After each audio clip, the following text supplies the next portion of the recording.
Vous regardez le top de l'information, un concept à Ricochet Communication. Bonjour, les prochaines législatives au Bénin auront tout l'air d'un champ de bataille, prédit l'informateur. Une bataille politique déterminante pour l'avenir de plusieurs partis et hommes politiques et qui s'apparente à un rendez-vous crucial au regard des enjeux et défis.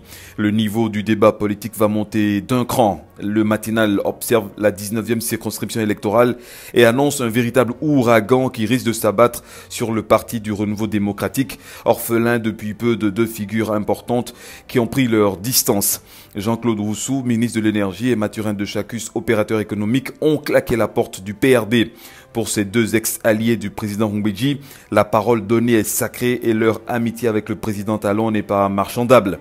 Le parti du renouveau démocratique est dans tous ses états et ne rassure pas le premier questeur de l'Assemblée nationale. Valentin Roudé, élu de la 6e circonscription électorale, a préféré rebrousser chemin, informe le Béninois Libéré. Précédemment annoncé au plus près du PRD, le député Roudé sera finalement membre du bloc républicain, proche du chef de l'État autant que l'Union progressiste, qui tient son congrès constitutif au cours du week-end prochain, écrit l'événement du jour. Pour Matin Libre, Maître Adrien Rumbidji est désormais tout seul dans sa bulle et n'attire plus personne. La lune de fiel entre le président du PRD et Patrice Talon suffit à décourager plus d'un qui ne voudrait pour rien au monde porter la croix avec le leader charismatique du PRD qui a pourtant réaffirmé sa détermination à toujours accompagner les actions du président de la République. La mouvance présidentielle éprouvée, l'opposition aussi.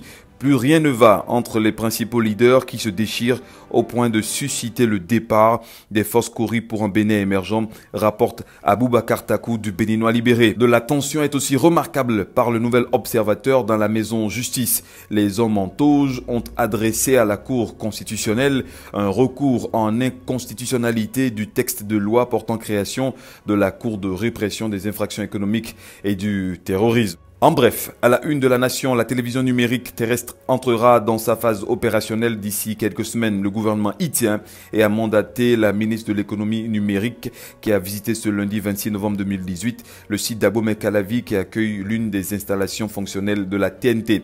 En gros titre, Fraternité consacre du temps à l'analyse du bassin cotonnier qui ne serait pas menacé par l'utilisation des pesticides.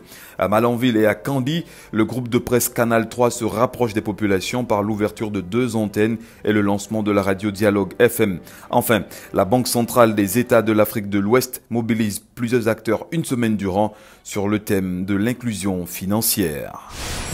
La rentrée pour nous est synonyme aussi bien d'efforts dans l'amélioration de la satisfaction de notre clientèle que d'efforts dans la proposition de nouvelles solutions aux professionnels des métiers de l'audiovisuel et de la communication. Et c'est bien pour cela qu'est né, à Ricochet, la prod.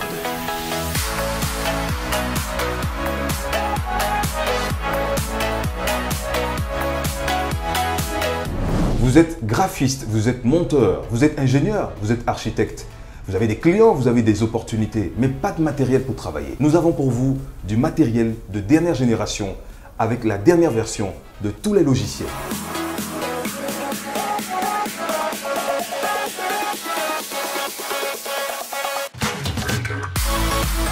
Nous sommes à Cotonou, au quartier Sikekoji, en face de l'ex-Papagalo.